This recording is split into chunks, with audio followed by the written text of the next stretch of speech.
बच्चों, हम क्लास 12 के गणित का अध्याय 10 सदिश बीजगणित का अध्ययन कर रहे हैं। पिछले सेशन में हमने प्रश्नावली 10.1 के प्रश्नों को हल करना सीखा है। बच्चों, आज के सेशन में हम दो सदिशों का योगफल और प्रश्नावली 10.2 के उदाहरणों को हल करना सीखते हैं। तो आइए देखते हैं कि दो सदिश हो, सदिश ए और सदिश बी, तो उनका योगफल कैसे होता है उसके बारे में हम चर्चा करते हैं। देखिएगा बच्चों, तो बात करते हैं सदिशों का योगफल। अब सदिशों के योगफल के लिए हम चर्चा करते हैं कि कोई बच्चा है, ए बिंदु से चलना स्टार्ट होता है, फिर वो बी बिंदु तक जाता है और बी के बाद में वो सी बिंदु पे पहुंचता है। तो उस बच्चे के द्वारा विस्थापन कितना हो गया? ए से सी तक का विस्थापन हो गया। अर्थात हम कह सकते हैं कि A C equal to A B plus B C, ये उसका विस्थापन हो गया।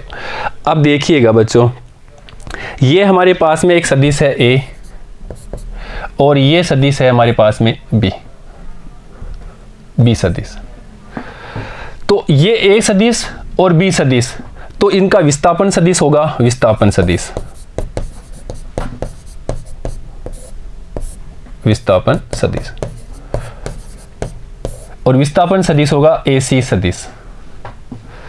और वो ए सी सदिश किसके बराबर होगा बच्चों? ए सी सदिश होगा ए बी सदिश के प्लस बी सी सदिश के योग के बराबर होता है। और दिशा देखो बच्चों, ये दिशा इधर जा रही है, फिर इधर जा रही है, और इसकी दिशा विपरीत है। ए सी विस्थापन सदिश की दिशा इसकी क्रम के विपरीत क्रम की है। सेम क्रम की हो जाएगी तब क्या होता है उसके बारे में भी डिस्कस करते हैं। पहले इसको समझिए बच्चों। अर्थात हम इसको लिख सकते हैं ए सी सदिश इक्वल टू सदिश ए प्लस सदिश बी। तो हम इसको लिखेंगे सदिश ए प्लस सदिश बी। अब बच्चों इसका जोड़ देखिए, इसको बोलते हैं सदिश योग का त्रिभुज नियम।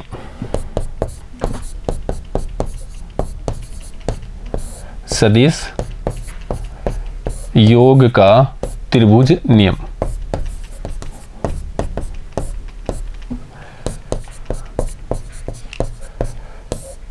ये इसको कहते हैं कि हम क्या करते हैं, कोई बच्चा ए बिंदु से चलना स्टार्ट होता है, पहले वो बी बिंदु पे जाता है, फिर सी बिंदु पे जाता है। अर्थात उस बच्चे के द्वारा विस्थापन कितना हो गया? ए से सी तक का विस्थापन, और वो किसके बराबर होगा? A B plus B C के बराबर होगा।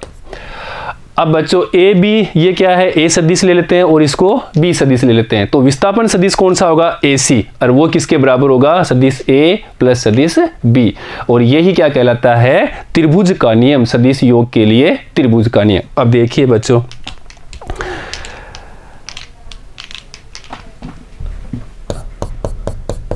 एग्जाम्पल से समझते हैं। हमारे पास में एक सदिश है ए, जो हमें लिया एक्स आई प्लस वाई जे प्लस जेड के, या हम इसको ले लेते हैं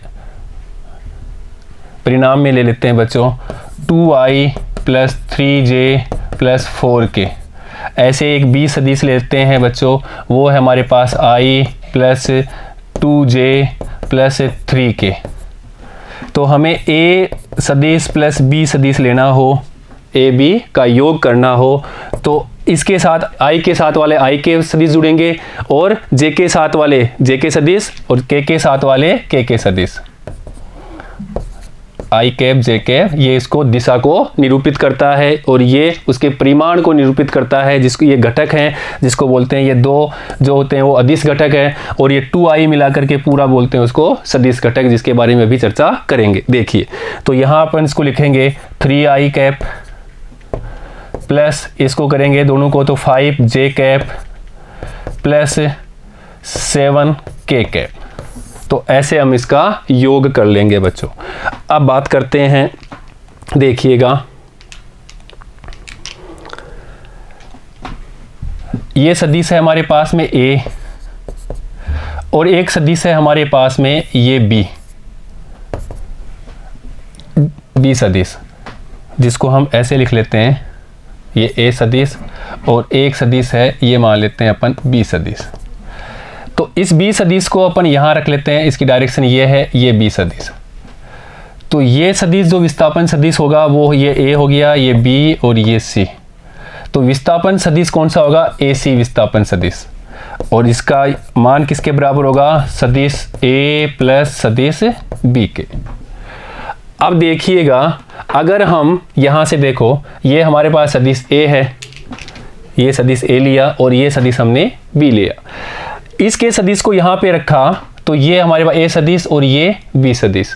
और ये त्रिभुज के नियम से, सदिशों का योग के लिए त्रिभुज के नियम से ये क्या हो गया? AC सदिश किसके बराबर हो गया? सदिश A प्लस सदिश B। अब ध्यान दीजिए यहाँ पे, यदि हम इसकी दिशा, इसकी डायरेक्शन क्या इधर है, इसकी इधर है और इसकी इधर है, तो क्रम यहाँ पे A का क्रम, B का क्रम और AC का क्रम चेंज है, इसके विपरीत क्रम का है।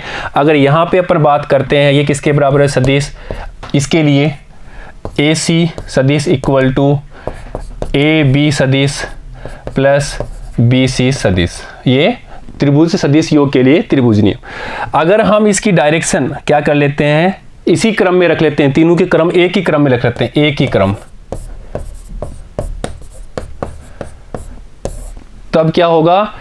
प्रारंभिक बिंदु और अंतिम बिंदु एक ही होंगे, संपाती होंगे। वो कैसे होंगे देखिए, यहां से बच्चों, तो यहां से क्या होगा? AC इक्वल टू, दिशा चेंज हो गई तो माइनस क्या हो जाएगा? ये AC। इसके लिए तो ये था, अब इसके लिए AC इक्वल टू क्या हो गया? माइनस AC, क्योंकि क्या हम जानते हैं कौन सदिश हो गया? ये ऋणात्मक सदिश, जो क्या कहलाते हैं? उसकी दिशा विपरीत होती है, इसलिए हमने इसको ऋणात्मक सदिश ले लिया। देखिए, अब हम रख देते हैं, ये AC की जगह माइनस AC यहां रख देते हैं, तो ये लिख देते हैं माइनस AC सदिश या इक्वल टू AB सदिश प्लस BC सदिश। ये हमने रख दिया। अब देखिएगा, इसको भी हम लेफ्ट साइड ले आते हैं, राइट साइड में ले जाते हैं, तो AB सदिश प्लस BC सदिश प्लस AC सदिश, ये माइनस का उधर के प्लस का, इक्वल टू क्या किसके बराबर हो गया? 0। और इसका मतलब 0 सदिश प्राप्त हो गया, 0 बराबर हो गया। और 0 सदिश के लिए क्या होता है कि प्रारंभिक बिंदु और अंतिम बिंदु एक ही हो, अर्थात A सदिश हो जाता है, जिसका मान 0 है। तो ऐसी स्थिति में क्या हो जाते हैं? ये प्रारंभिक बिंदु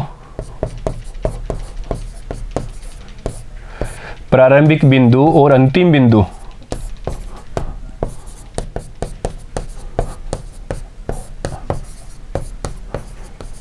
बिंदु क्या होंगे बच्चों? संपाती होंगे, अर्थात एक ही होंगे से विस्थापन 0 हो जाएगा। तो A विस्थापन क्या हो गया? 0 के बराबर हो गया। ये क्या हो गया? 0 सदिश बोल सकते हैं या पॉइंट सदिश, नल सदिश, ये नाम दे दिया था हमने, वो पढ़ चुके हैं। तो अगर क्रम सेम रहता है तो बच्चों ये क्या हो जाएगा? इसका प्रारंभिक बिंदु और अंतिम बिंदु एक ही हो जाएगा, अर्थात उसका कौन सा सदिश हो गया? 0 सदिश हो गया। अब बात करते हैं, यहां पे देखो बच्चों, यदि हम ये B सदिश है, इस सदिश के परिमाण तो समान रखें, B सदिश के परिमाण समान, परंतु अगर दिशा विपरीत कर लें, परंतु दिशा विपरीत,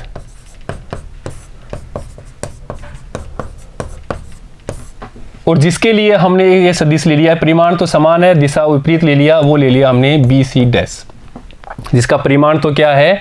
B है, परिमाण क्या है? समान है, जो क्या है? B है, और दिशा क्या हो गई? इसके विपरीत हो गई B के, उसको ले लिया हमने BC। तो बच्चों ये सदिश A है, ये सदिश B है, इसकी डायरेक्शन यहाँ, इसकी डायरेक्शन यहाँ, और इस वाले A डैश C सदिश का मान किसके बराबर होगा बच्चों? ये सदिश प्लस ये सदिश, और ये क्या है? माइनस का है, तो ये होगा A सदिश माइनस B सदिश के, ये इसके बराबर होगा। अब इसको यूं समझिए, देखिएगा, इसको समझने के लिए ये हमारे पास एक नदी है, ये इसका पानी का बहाव क्षेत्र है,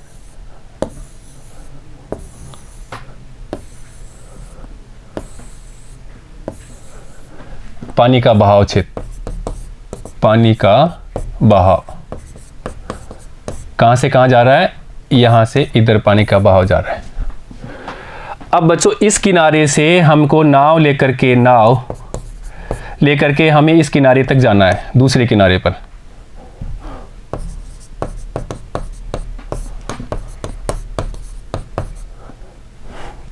किनारा, ये नाव का एक किनारा है, इस किनारे से हमें दूसरे किनारे पे जाना है। उसके लिए हमें क्या करना पड़ेगा, अब देखो ये क्या है, उसके पानी के बहाव क्षेत्र के हम क्या कर रहे हैं, उसके लंबवत जा रहे हैं। बहाव पानी का इधर है और हमें नाव के इधर जाना है, इसकी नाव को लेकर के इधर जाना। तो यहाँ पे दो प्रकार के वेग काम करेंगे। एक पहला वेग तो कौन सा काम करेगा, एक वेग तो काम करेगा हमारे पास में यहाँ पे इंजन के द्वारा, नाव के इंजन के द्वारा,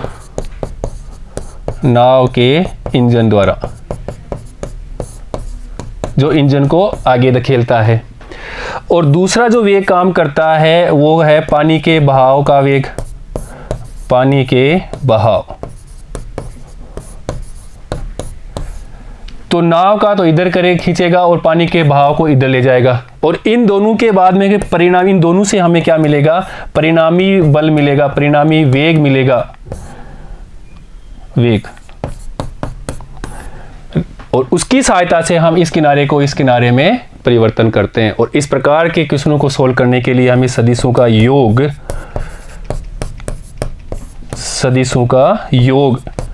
की सहायता लेते हैं। इस प्रकार से हम उनकी सहायता लेते हैं बच्चों। ठीक है बच्चों, अब देखते हैं, आगे देखते हैं समानांतर चतुर्भुज का योग नियम। देखिए समानांतर चतुर्भुज के योग का नियम, ये भी त्रिभुज के योग के नियम का जैसा ही है, कोई खास अंतर नहीं है। देखिएगा हमारे पास में एक समानांतर चतुर्भुज है, ये उसकी भुजा ए है, तो इसके अपोजिट साइड भुजा भी ए होगी, ये बी है तो ये भी बी होगी। ये है समानांतर चतुर्भुज। अब समानांतर चतुर्भुज की जो हमारे पास में एक भुजा है ओ ए, उसको हम सदिश ले लेते हैं और वो सदिश है ए सदिश। ऐसे ही दूसरा सदिश है ओ बी, और वो सदिश किसके बराबर है, बी के बराबर। ठीक है बच्चों, तो इनके विकिरणों का योग, विकिरण आएंगे, इनके योग के बराबर विकिरण होगा ए सदिश प्लस बी सदिश। इसका विकिरण किसके होगा, सदिश ए और सदिश बी किसके बराबर होंगे, इनके विकिरण के जो सदिश होगा, योग होगा, वो किसके बराबर आएगा, इस समानांतर चतुर्भुज का विकिरण होगा। समानांतर चतुर्भुज का विकिरण किसके बराबर होगा, सदिश ए प्लस सदिश बी। अब देखिएगा बच्चों, यदि अपन इसकी बात करते हैं, यहाँ से बात करते हैं, तो वहाँ पे देखो यहाँ ले लेते हैं सदिश, ये ए हो गया, ये बी हो गया, तो हमने क्या किया, ए और बी। अब मैं इसकी और इसकी बात करता हूँ, तो भी इसका एक सदिश बी हो गया, बी, और ये सदिश क्या हो गया, ए हो गया। इसका विकिरण क्या होगा, इसका विकिरण भी यही होगा, अर्थात इसको भी लिख सकते हैं बी प्लस ए। तो ये क्या कहलाता है, ये कहलाता है क्रम विनिमय।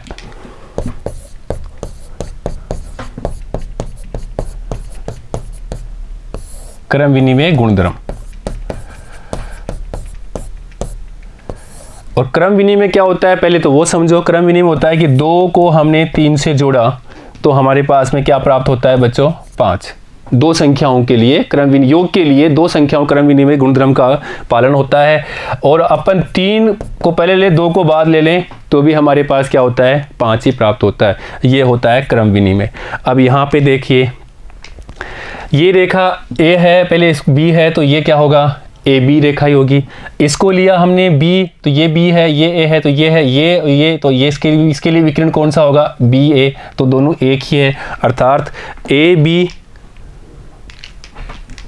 Vector A plus vector B equal to vector B plus vector A, जो क्या है, क्रम विनिमय गुणधर्म का पालन करता है। ये दोनों एक ही चीज है, इसलिए बराबर हैं, तो ये क्रम विनिमय गुणधर्म का पालन करता है। देखिए इसके गुणधर्म देखते हैं, सदिश योगफल के गुणधर्म। और गुणधर्म ए क्या कहता है, जो हम बात कर चुके हैं, देखिएगा ये वेक्टर ए है, ये वेक्टर बी है, तो ये विकिरण होगा, जो विकिरण किसके बराबर होगा, वेक्टर ए और वेक्टर बी। ये किसके लिए है, समानांतर चतुर्भुज के लिए। अब बात करते हैं इसकी और इसकी, तो इसका विकिरण कौन सा होगा, ये भी यही होगा, अर्थात ये है A vector plus B vector is equal to B vector plus A vector.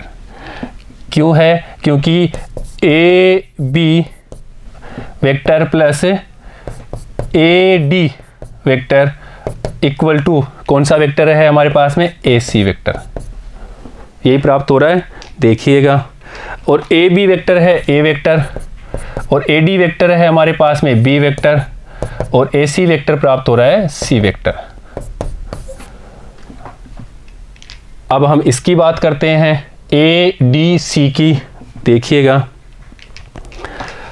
तो ए डी वेक्टर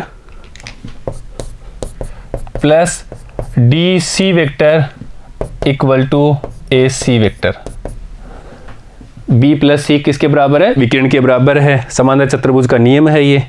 तो देखिएगा, यहाँ से अपन बी वेक्टर और इसको लिखेंगे ए वेक्टर, और ए सी क्या है, सी वेक्टर, समीकरण 2। तो समीकरण 1 और 2 में 1 और 2 से सी वेक्टर बराबर है, तो लेफ्ट साइड भी बराबर होंगे समीकरण 1 व 2 से।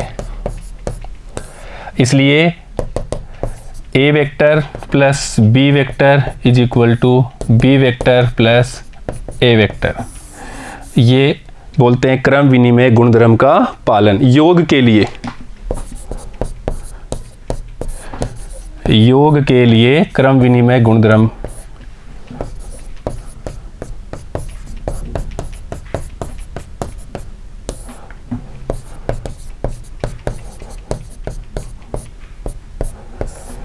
अब दूसरे गुणधर्म की बात करते हैं, साचार्य गुणधर्म। देखिए,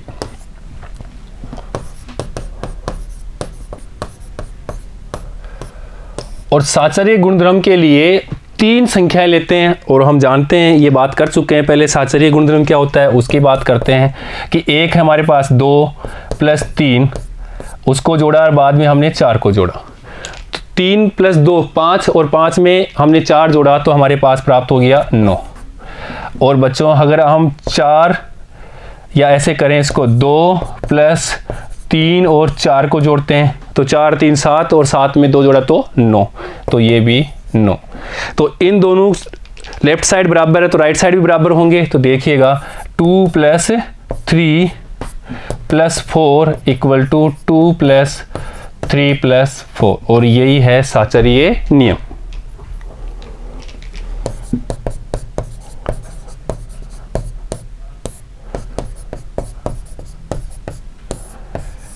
अब इस नियम को हम सदिश के ऊपर देखते हैं, सदिश के ऊपर अप्लाई करते हैं, देखिएगा। और उसके लिए हम योग का त्रिभुज नियम और योग का समानांतर नियम यूज करते हैं, समानांतर चतुर्भुज का नियम, और उसके हम देखते हैं कि ये साचार्य गुणधर्म का पालन करता है या नहीं, उसको बोलते हैं गुणधर्म नंबर 2 बोलेंगे। अभी देखिए, हम लेते हैं ए वेक्टर बी वेक्टर, और फिर ये त्रिभुज का नियम लगाएंगे तो ये ए + बी वेक्टर हो जाएगा। फिर हम इसको ए वेक्टर ले लेंगे तो अलग से वेक्टर लेंगे पी आर वेक्टर, और एक वेक्टर हो जाएगा सी वेक्टर, जिसकी डायरेक्शन इधर है बच्चों, इसकी डायरेक्शन इधर है, फिर इसकी है, और ये इसकी डायरेक्शन क्रम चेंज हो गया, दिशा अलग हो गई। तो देखिए, इन दोनों से हम सिद्ध करते हैं साचार्य गुणधर्म को। तो देखिएगा, यहां से अपन लेते हैं P Q vector plus Q R vector is equal to होगा पी आर वेक्टर के, और पी क्यू वेक्टर क्या है, ए, तो यहां लिखेंगे ए वेक्टर, क्यू आर वेक्टर है बी, तो ये लिखा बी वेक्टर, और ये हमारे पास में कौन सा है, पी आर वेक्टर कौन सा होगा, ये हो जाएगा ए वेक्टर प्लस बी वेक्टर।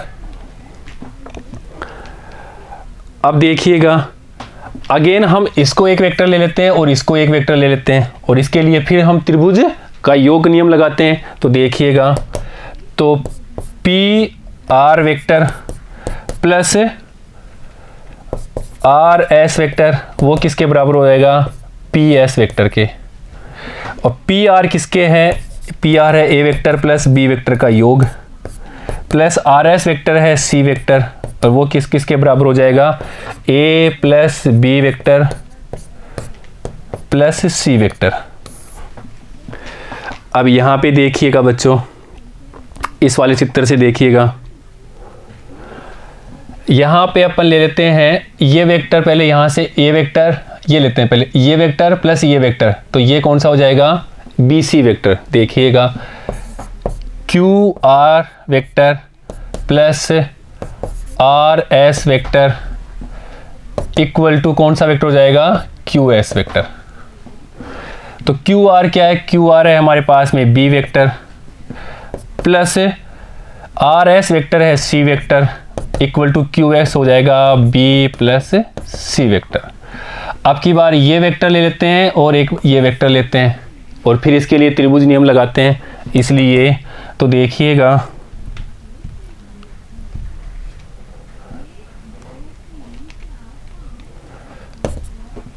इसलिए अब की बार इस वाले त्रिभुज के लिए तो यहाँ से अपन लेते हैं Q, पहले लिख लेते हैं उसको, ये P और Q vector, P Q vector plus Q S vector, और वो किसके बराबर होगा, P S वेक्टर के। देखिएगा अभी तो P Q और P Q है हमारे पास में A vector plus Q S vector है B vector plus C vector, ये B वेक्टर और C वेक्टर, और P S वेक्टर हो जाएगा, P S वेक्टर हो गया A vector plus B vector plus C vector, या इसको लिखेंगे अपन B, A को बाहर लिख लेंगे A vector plus B vector plus C vector, इसको दे दो समीकरण 2 और इसको देते हैं समीकरण 1।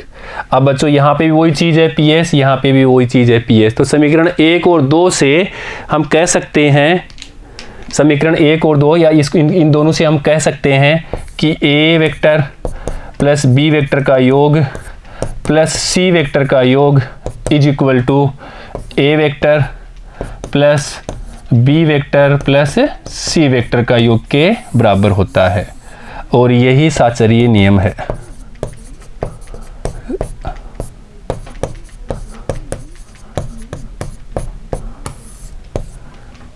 ठीक है बच्चों, नोट करिएगा। नेक्स्ट बात करते हैं अपन एक सदिश के घटक। अब सदिश के घटक ये इंपॉर्टेंट है, कैसे हैं यहाँ समझिए बच्चों।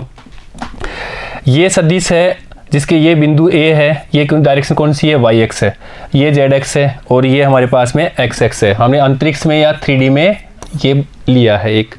देखो अब बोलते हैं कि XX पर ये बिंदु है OA, A बिंदु, और उसका मापांक क्या होगा, OA, इसका मापांक होगा 1। ऐसे ही आप बात करोगे ये XX पे है, ऐसे ही हम बात करते हैं YX के लिए, तो YX पे OB दूरी कितनी हो जाएगी, OB दूरी वो भी 1, ये YX पर है। और ZX पे होगा वो ZX की दूरी, OC दूरी वो किसके बराबर है, क्योंकि इसके निर्देशांक क्या है 1 0 0, इसके निर्देशांक क्या है 0 1 0 और यहाँ पे 0 0 1, ये Z निर्देशांक, ये Y निर्देशांक और ये X निर्देशांक, ये बच्चों Z निर्देशांक ZX होगा। तो बच्चों यहाँ पर कोई बिंदु लिया हमने, मान लो P और ये O है, तो ये उसका होगा OP विस्थापन, OP विस्थापन, और इस P के जो निर्देशांक है वो है X Y Z, और OP की दूरी होगी वो हम बात कर चुके हैं, वो दूरी होती है x² plus y² plus z² का अंडर रूट, वो हम पहले बात कर चुके हैं और अभी और कर लेते हैं उसके बाद। तो इसको बोलते हैं सदिश R का मापांक is equal to x² plus y² plus z², और वो सदिश R कौन सा होगा, ये होगा जिसको OP सदिश भी बोलते हैं, या OP सदिश, या इसको R सदिश, R वेक्टर। अब देखिएगा बच्चों, तो इसके घटक के रूप में लिखना हो इसको, तो R वेक्टर को हम xi plus y J cap plus z K cap, इस रूप में उसको निरूपित करते हैं।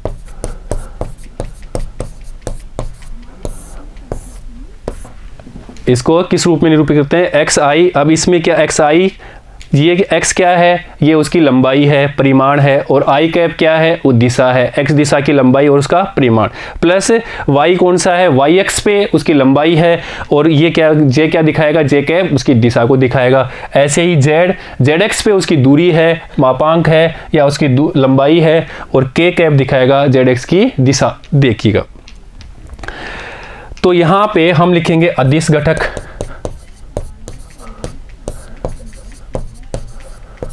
तो बच्चों अदिश घटक होते हैं एक्स वाई जेड। इसके अदिश घटक कौन कौन से होते हैं? X y z. और सदिश घटक पूछे, सदिश घटक, और सदिश घटक होते हैं x I cap plus x I cap और वाई जे कैप और जेड के कैप, ये होते हैं उसके सदिश घटक। और एक्स वाई जेड अदिश घटक। कई बार सिंपली क्वेश्चन में पूछ लेता है, ऐसे हमें एक सदिश दे देगा, ये सदिश आर है जिसका है 2i प्लस 3j 2i के 3j और 4k। इसके अदिश घटक बताइए, अदिश घटक। तो बच्चों इसके अदिश घटक होंगे 2, 3, 4।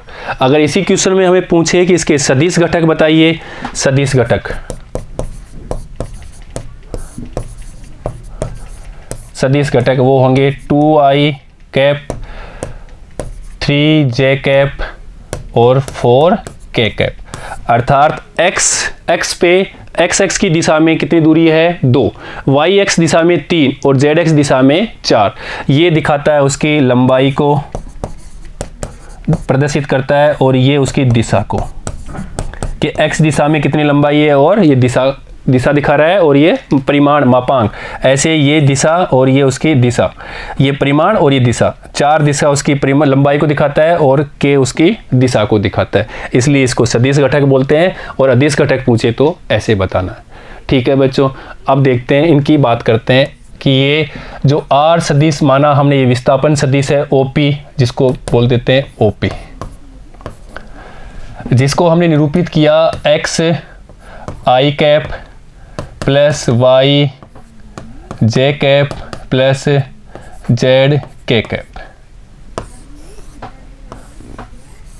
जिसके सदिश घटक और अदिश घटक हम पता कर चुके हैं। तो इस जो आर सदिश है, जिसको बोलते हैं ओपी सदिश, इसको इस प्रकार से हम निरूपित करते हैं। एक्स दिशा में लंबाई, और वो है एक्स दिशा की निरूपित करता है। ऐसे ही वाई दिशा के लिए दिशा को दिखाया जे कैप से और उसकी लंबाई वाई से, और जेड के लिए दिशा होगी जेड के कैप और उसकी लंबाई होगी जेड। अब देखिएगा बच्चों, अब इसका मापांक लेते हैं, इसकी दूरी आर की दूरी, जिसको हम ऐसे लिखते हैं मापांक से, और वो होती है x square plus Y square plus Z square का अंडर रूट। और वो कैसे होती है हम बात कर चुके हैं, फिर भी देखिए बच्चों, ये xx, ये yx और ये मान लेते हैं zx से अंतरिक्ष में 3D में, और ये एक बिंदु है P जिसके कोऑर्डिनेट हैं x y z, और ये सदिश है R जिसको बोलते हैं विस्थापन सदिश OP सदिश। अब देखो बच्चों, पहले अपन यहाँ पे 2 ही है, x y लेते हैं, तो ये दूरी क्या हो गई? x हो जाएगी, और ये दूरी क्या हो जाएगी? y हो जाएगी। तो पाइथागोरस समकोण त्रिभुज के पाइथागोरस प्रमेय से कर्ण स्क्वायर इक्वल टू आधार स्क्वायर प्लस लंब स्क्वायर, तो यहाँ से हो जाएगा कर्ण स्क्वायर इक्वल टू आधार का स्क्वायर प्लस लंब का स्क्वायर। तो हमारे पास में आधार क्या है? ये 90 डिग्री है, तो आधार है एक्स स्क्वायर, और लंब क्या है हमारे पास में? Y square. तो कर्ण किसके बराबर हो जाएगा? कर्ण बराबर हो जाएगा under root x square plus Y square. अब जो जेड है बच्चों, जेड इसके परपेंडिकुलर या इसके लंबवत है, इस दिशा में है जेड। अब हमें यहाँ से इस बिंदु से यहाँ से यहाँ तक की दूरी निकालनी है बच्चों, यहाँ से यहाँ तक की, अर्थात ये वाली दूरी, ये दूरी आएगी। और उसके लिए हमें क्या करना, अभी फिर वापस ये समकोण त्रिभुज बन जाएगा। कौन सा बन जाएगा? समकोण त्रिभुज। इस प्रकार ये समकोण त्रिभुज बन जाएगा। ये उसका 90 डिग्री होगा, ये उसका 90 डिग्री होगा, और ये हमारे पास में जेड एक्स हो जाएगी, तो ये जेड ले लेंगे। और ये ऑलरेडी है एक्स स्क्वायर प्लस अपने पास में लंब है यहाँ पे x square plus Y square का अंडर रूट। तो ये दूरी ओपी दूरी वापस आ जाएगी पाइथागोरस प्रमेय से। तो देखिएगा x square plus Y square का स्क्वायर, तो अंडर रूट हट जाएगा, प्लस जेड स्क्वायर, और ये अंडर रूट में लग जाएगा, तो ये हमारे पास में आर निकल जाएगा। ये हम पहले भी पहली क्लास में पढ़ चुके हैं। इस प्रकार से हमें ये दूरी प्राप्त हो जाएगी बच्चों, ओपी विस्थापन अर्थात सदिश आर। ये सदिश की दूरी कितनी हो जाएगी? X square plus Y square plus Z square का अंडर रूट, ये उसका मापांक आएगा। और ये हम उस सदिश को, ओपी सदिश को इस प्रकार से निरूपित करते हैं। ठीक है बच्चों, अब बात करते हैं इसके उदाहरणों की। देखिए उदाहरण संख्या 4। उदाहरणों से सारी डेफिनेशनें और अच्छी समझ में आ जाएंगे, तो इसलिए अच्छे से इसको गौर करिएगा और समझिएगा। एक्स वाई जेड के मान ज्ञात कीजिए ताकि सदिश ए हमें दे रखा है, ए सदिश equal to x I cap plus 2 J cap plus z K cap, और एक दूसरा सदिश बी दिया है हमें equal to 2 I cap plus y J cap plus K cap.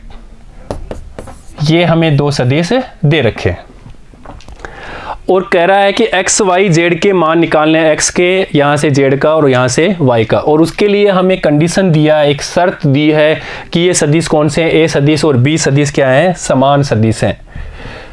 सदिश ए व सदिश बी क्या है? समान सदिश।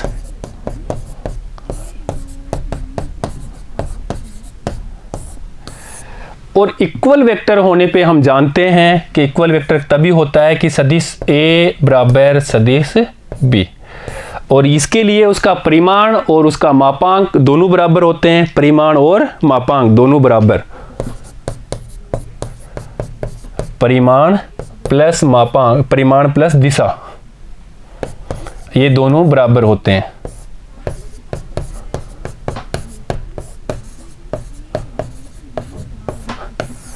अर्थात ए सदिश के घटक और बी सदिश के घटक भी बराबर होंगे। इसलिए सदिश ए के घटक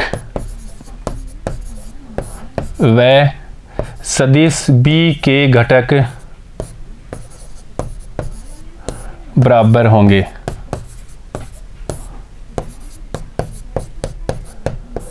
अगर इनके घटक बराबर हैं तो हम कंपेयर कर लेंगे, और कंपेयर करने से हमें ए बी सी के मान मिल जाएंगे, अर्थात ए सदिश इक्वल टू बी सदिश।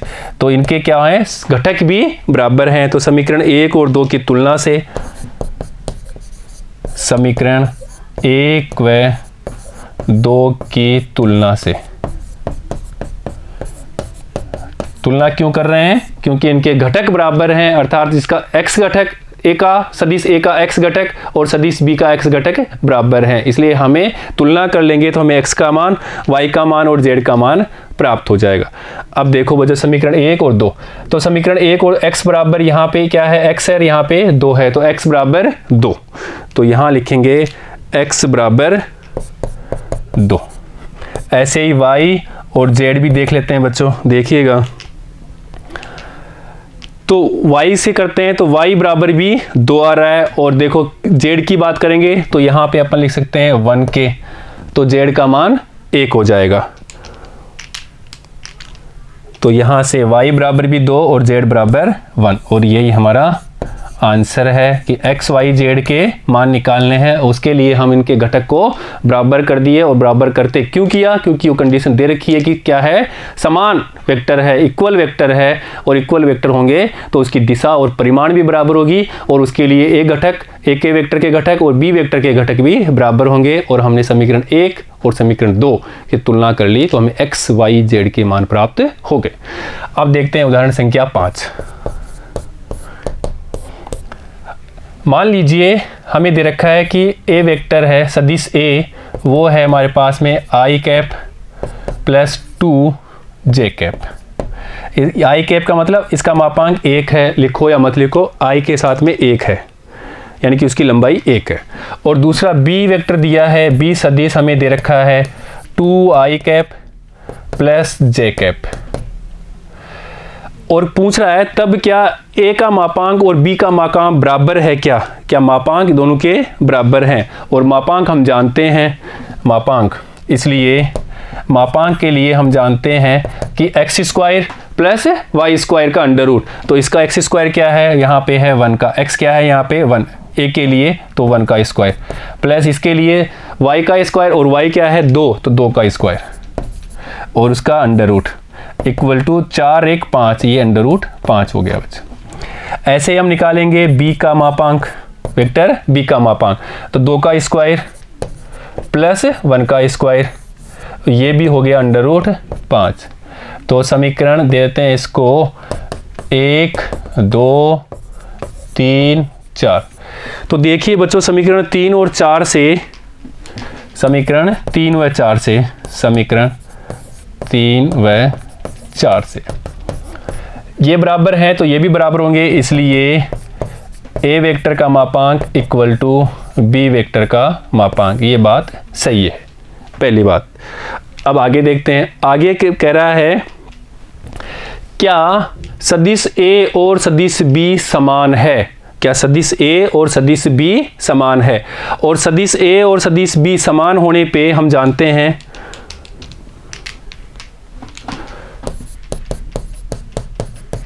समान सदिश के लिए सदिश ए के घटक व सदिश बी के घटक बराबर होने चाहिए। और इसके लिए हम समीकरण 1 और 2 की तुलना कर लेते हैं। समीकरण 1 व 2 की तुलना से अगर x के घटक a के वेक्टर a के x घटक और वेक्टर a के y घटक, और ऐसे ही वेक्टर b के x घटक और वेक्टर b के y घटक अगर बराबर आते हैं तो हम बोलेंगे क्या है, ये समान वेक्टर है, समान सदिश है। अब देखते हैं यहाँ से, तो a है हमारे पास i plus 2j, vector a है i प्लस 2j, और b वेक्टर है 2i प्लस j। देखिएगा i प्लस 2j और 2i प्लस j। तो इनकी तुलना करते हैं अपन, तो देखिए x घटक की तुलना करते हैं, x घटक, x घटक के लिए देखिए बच्चों, ये 1 यहाँ पे 1 है और यहाँ पे क्या है 2 है, तो बराबर है क्या, ये नहीं है। ऐसे ही y घटक, y घटक की तुलना करते हैं, y घटक देखो यहाँ पे 2 है और यहाँ पे क्या है 1 है, ये बराबर है क्या, ये भी नहीं है। इसलिए ये बोल सकते हैं कि एक वेक्टर a और vector b, vector a not equal to vector b समान सदिश नहीं है।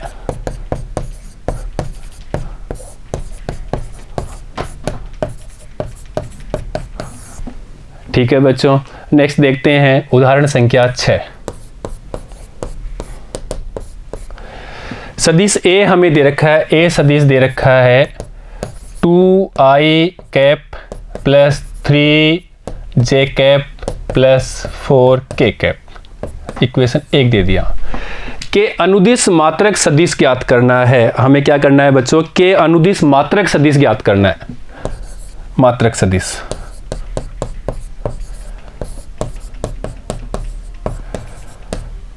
और मात्रक सदिश हम जानते हैं उसको बोलते हैं ए कैप, और ए कैप होता है सदिश ए अपॉन मापांक ए, ये हम जानते हैं। ये हम मात्रक सदिश पढ़ चुके हैं कि मात्रक सदिश किसके दर्शाते हैं, ए कैप, और वो होता है सदिश ए अपॉन मापांक ए। तो यहाँ से हम ए तो दे रखा है, इसका मापांक निकाल लेते हैं। तो पहले इसका मापांक निकालते हैं, मापांक ए, और मापांक ए 2 का स्क्वायर एक्स स्क्वायर है, वाई क्या है 3 का स्क्वायर, तो ये 3 का स्क्वायर, जेड क्या है 1 है, तो ये 1 का स्क्वायर का अंडर रूट, क्योंकि मापांक क्या होता है, आर मापांक equal to x square plus Y square plus Z square का अंडर रूट। अभी इसकी बात कर चुके हैं अपन, ये वह मापांक था, आर ओ पी सदिश था जिसको आर नाम दिया था, तो ये किसके बराबर था, इसका मापांक इसके बराबर था, जस्ट अभी हमने बात की है। तो इस फॉर्मूले की सहायता से सदिश ए का आर का मापांक x square plus Y square Z square, तो एक्स क्या है 2 घटक, वाई क्या है 3 और जेड क्या है 1, तो इसको लिखते हैं ए का मापांक is equal to 4 plus 9 plus 1 का under root is equal to under root 14। अब अंडर रूट 14 का मान यहाँ रखेंगे इस वाले समीकरण यहाँ पे, और ए का मान सदिश ए का मान यहाँ से रख देंगे। इसलिए अनुदिश घटक मात्रक सदिश is equal to A cap equal to vector A, तो वेक्टर ए हमारे पास में है ये 2i plus 3j, vector A है 2i cap plus 3j cap plus k upon मापांक, और मापांक है अंडर रूट 14, और ये इसका आंसर है। तो बच्चों ऐसे हम मात्रक सदिश को निकाल सकते हैं। ठीक है बच्चों, नेक्स्ट देखते हैं उदाहरण संख्या 7। उदाहरण 7 में दिया है सदिश ए सदिश है, हमें दे रखा है i cap minus 2j cap, ये एक सदिश दिया है, इसको हमने समीकरण 1 दे दिया कि अनुदिश एक ऐसा सदिश ज्ञात कीजिए। इसके अनुदिश एक ऐसा सदिश ज्ञात करना है जिसका परिमाण 7 हो। तो पहले इसके अनुदिश सदिश निकालना है, अनुदिश सदिश, अनुदिश सदिश, और अनुदिश सदिश क्या होता है, उसका मात्रक सदिश।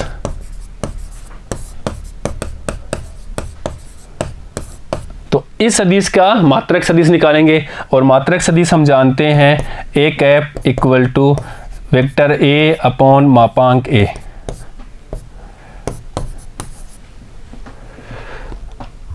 तो हम पहले इसका मापांक निकाल लेते हैं, लंबाई निकाल लेते हैं। तो एक्स स्क्वायर है हमारे पास में 1 का स्क्वायर, और वाई स्क्वायर का 2 है तो 4 का स्क्वायर का अंडर रूट, तो ये हो जाएगा अंडर रूट 2 का स्क्वायर होगा बच्चों, 2 का स्क्वायर, क्या x क्या है 1 है और y क्या है 2, तो 2 का स्क्वायर, 4 1 5, तो अंडर रूट 5 हो जाएगा। ये मापांक हो गया। अब हमें निकालना है ए कैप, तो ए कैप हो जाएगा वेक्टर ए, तो वेक्टर है I cap minus 2j cap upon under root 5, ये समीकरण 3।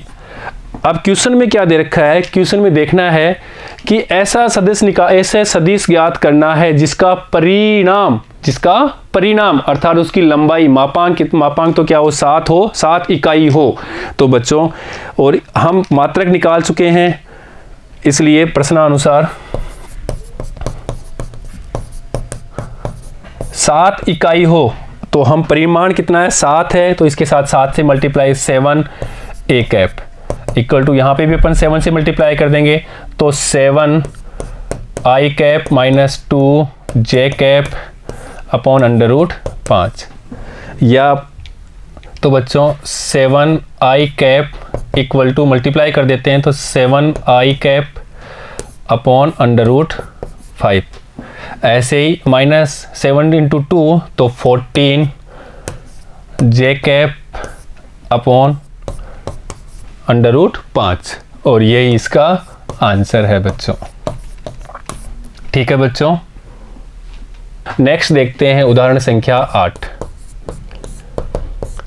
और उदाहरण 8 में दे रखा है सदिश ए वेक्टर दिया है हमें, vector A equal to 2i cap plus 2j cap minus 5k cap.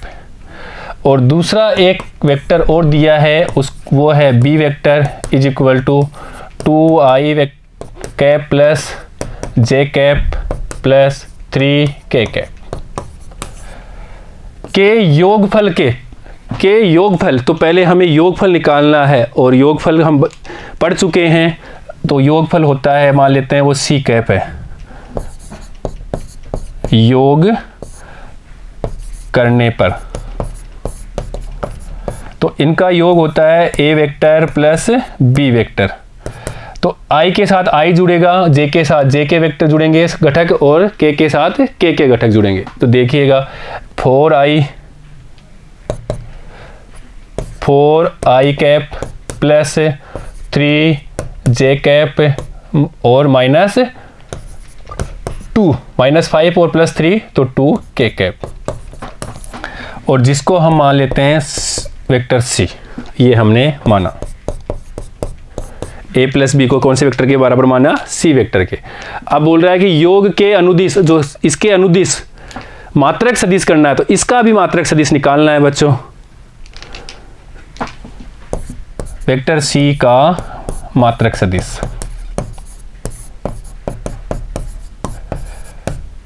और वो होता है C cap equal to vector सी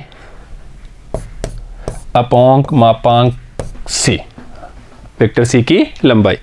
तो पहले हम यहाँ से वेक्टर सी की लंबाई निकाल लेते हैं, अर्थात उसका मापांक निकालते हैं। इज इक्वल टू 4 का स्क्वायर प्लस 3 का स्क्वायर प्लस 2 का square, X square plus Y square plus Z square. तो X square Y square Z square का अंडर रूट, ये उसमें हमने मापा, दूरी निकाल लेते हैं उसकी। तो देखिए is equal to 16 plus 9 plus 4, 25 और 25 में 4 किया तो 29। तो हमारे पास में वेक्टर सी का मापांक हो गया 29 और इसको देते हैं समीकरण 4 और इसको 5। तो समीकरण 3, 4, 5 से आई सी कैप, इसलिए C cap equal to vector C, और वेक्टर सी है हमारे पास में 4i cap plus 3j cap और -2k कैप अपॉन मापांक, और मापांक है √29 और यही इसका आंसर है बच्चों, उत्तर है। नोट करिएगा। नेक्स्ट देखते हैं उदाहरण संख्या 10। क्वेश्चन नंबर 9 में हमें दे रखा है vector A is equal to I cap plus J cap minus 2k cap, समीकरण 1। अब बच्चों दिक् अनुपात पूछा है और उसके बाद में दिक् कोसाइन भी पूछा है, वो दोनों बताने हैं हमें। तो बच्चों इसके दिक् अनुपात ए बी सी मानते हैं, जो कि अदिश घटक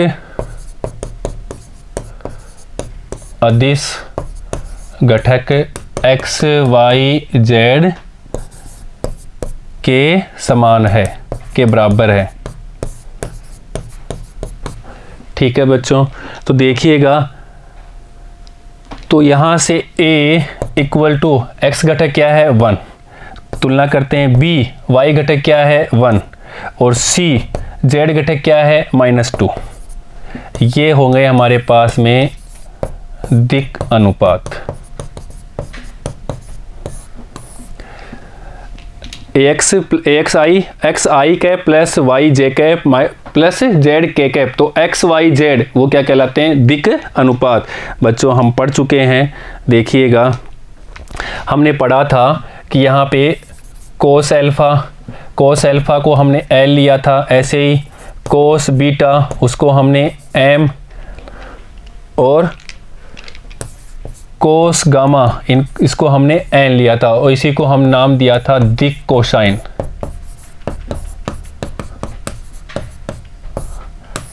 ठीक है, अब बच्चों देखिएगा एल का मान हम निकाल चुके हैं, कोस एल्फा या एल का मान x अपॉन आर का मापांक, ऐसे ही m का मान y अपॉन आर का मापांक और n का मान z अपॉन आर मापांक।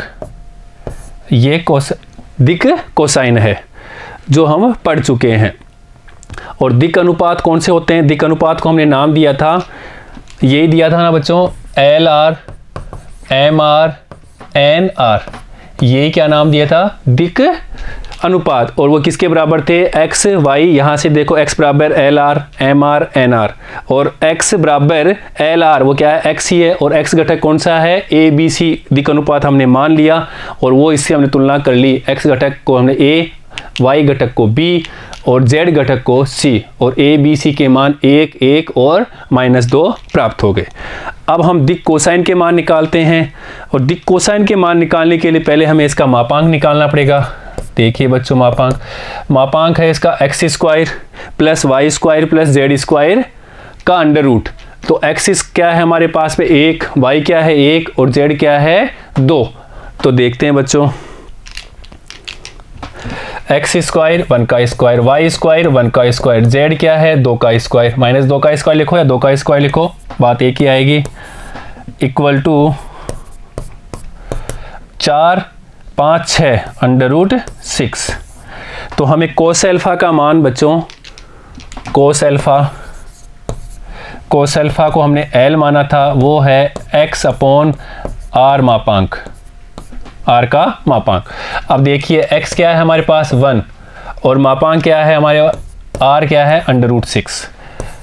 ऐसे ही कोस बीटा वो होता है m equal to y upon vector r का मापांक इज इक्वल टू y क्या है 1 है और मापांक ये अंडर रूट 6 निकाल चुके हैं। ऐसे ही कोस गामा जिसको हमने नाम दिया था n equal to z upon vector r का मापांक और z का मान क्या है -2, मापांक क्या है अंडर रूट 6। और बच्चों यही मान क्या है दिक् कोसाइन।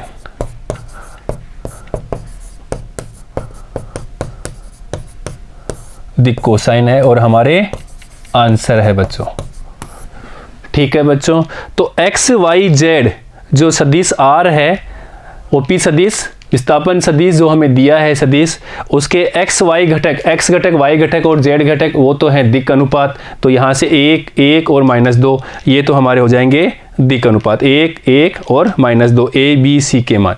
और दिक् कोसाइन के लिए कोस alpha cos beta cos gamma, जो कि हम पढ़ चुके हैं कि कोई भी सदिश विस्थापन सदिश x y z के साथ धनात्मक दिशाओं के साथ जो कोण बनाता है उस कोण को का क्या नाम दिया था? दिशा कोण, अल्फा बीटा गामा। और दिशा कोण का कोस मान ही, कोसाइन मान ही क्या कहलाता है? दिक् कोसाइन मान कहलाता है। अर्थात cos alpha cos beta cos gamma, cos alpha cos beta cos gamma ही क्या कहलाता है? ये दिशा कोण है अल्फा बीटा गामा और इसके साथ कोसाइन का मान ही क्या कहलाता है? दिक् कोसाइन कहलाता है। और हमने इनको LMN माना था और L बराबर किसके आएगा? x अपॉन मापांक r। तो हम मापांक का मान निकाल लिया, वो हमारे पास अंडर रूट 6 आ गया। x का मान हमने निकाल लिया 1 है, इसलिए L का मान कोस एल्फा का मान हमारे पास 1 अपॉन अंडर रूट 6 आ गया। ऐसे ही कोस बीटा का मान, y का मान 1 है, मापांक का मान निकाल चुके अंडर रूट 6 तो 1 अपॉन रूट 6 आ गया। ऐसे ही कोस बीटा के लिए z अपॉन मापांक r, तो z का मान -2 अपॉन मापांक अंडर रूट 6, तो ये 1 upon root 6 1 upon root 6 -2 upon root 6 ये क्या है हमारे दिक् कोसाइन। यही हमारे आंसर है बच्चों। ठीक है बच्चों, नोट करिएगा। तो बच्चों आज हमने इस सेशन में सदिशों का योगफल निकालने के बारे में अध्ययन किया है, जिसके अंतर्गत हमने प्रश्नावली 10.2 के उदाहरणों को भी हल करना सीखा है। बच्चों नेक्स्ट सेशन में हम 10.2 के आगे के उदाहरणों और प्रश्नावली 10.2 के प्रश्नों को हल करना सीखेंगे। ठीक है बच्चों, धन्यवाद।